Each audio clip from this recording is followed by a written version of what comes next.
Over the past decade and a half, however, the share of students at selective universities who qualify for accommodations, often extra time on tests, has grown at a breathtaking pace. So listen to these numbers.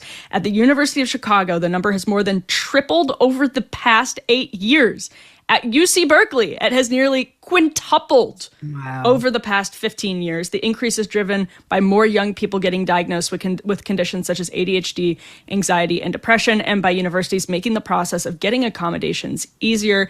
The change, and this is a very interesting point as well, has occurred disproportionately at the most prestigious and expensive institutions. At Brown and Harvard, more than 20% of undergraduates are registered as disabled. It's hard not to laugh at that because we damn well know that 15% of them are not disabled in the literal sense. They have, okay, I'll just keep reading so we get the rest of this here. The most academically successful students, The Atlantic says, also have the largest share of students with a disability that could prevent them from succeeding academically. Make that make sense, Bridget. Greg Lukianoff and Jonathan Haidt wrote The Coddling of the American Mind. I think that was 10 years ago. I think that book came out in 2015-ish, and predicted where this was going and that we were seeing so much of this at elite schools. Same things with gender identity. A lot of this was happening at elite schools. I think this is vindicating to your theory of the case. I also don't think it's that surprising that elite kids have shortcuts and workarounds to getting extra time and getting their way into Harvard or Brown. Oh my gosh. Elite children have learned how to work the system? News at 11. Like, what?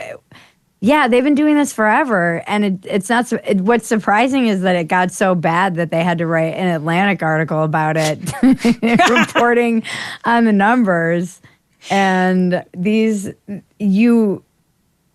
was bound to happen because if you were going to allow cry closets and safe spaces in these colleges, where you started excusing people from school a decade ago when Trump got elected because they emotionally couldn't handle it. Obviously, kids are going to start going, well, I have test anxiety and I can't, and the pressure makes me nervous and I am depressed because we live in a Donald Trump administration. And so that distracts me. I need more time on my tests. Like, obviously kids are going to work the system. This is also just what like teenagers and kids do.